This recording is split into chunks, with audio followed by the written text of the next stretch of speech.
So now you're gonna sew on your your tooth, your pirate tooth. So you've pinned your tooth to the one layer of fabric, and now what I'm gonna do is I'm gonna stitch around the outside, but really only where the white is. So I'm gonna back stitch here. I'm gonna come around and pivot on these curves all the way around, pivoting all the way around.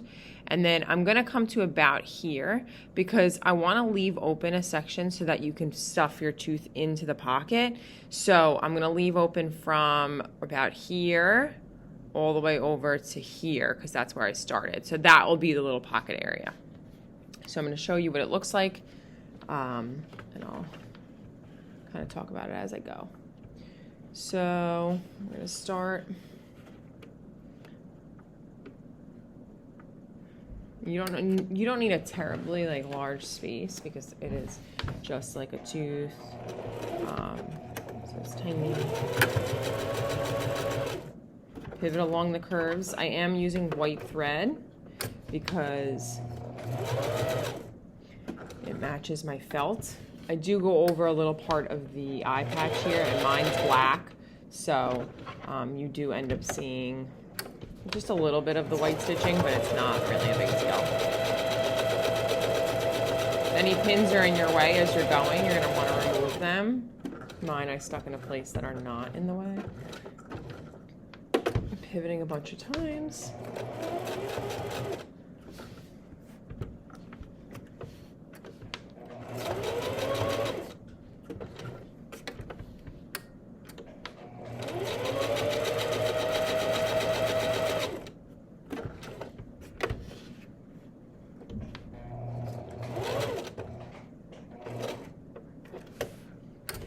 Always putting your needle down. Every time you lift up your presser foot, you have to put your needle down first. Sometimes it lands down, sometimes it doesn't.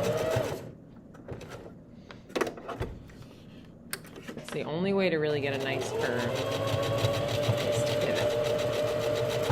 Now I'm coming up on where the bandana is, and I don't want to go over that because that's the spot that I want to do my pocket in. So I'm going to back stitch here because that's the end of my stitch. Show you what it looks like. So I'll cut off all my threads in a minute, but it goes and yeah, there's a lot of threads. I also can take out my pins since I'm done now sewing. The pins are just there to hold your fabric in place. And what I have is a stitch that comes around here. You can kind of see it a little bit, and then this is my pocket. So this is the part where I would put my tooth.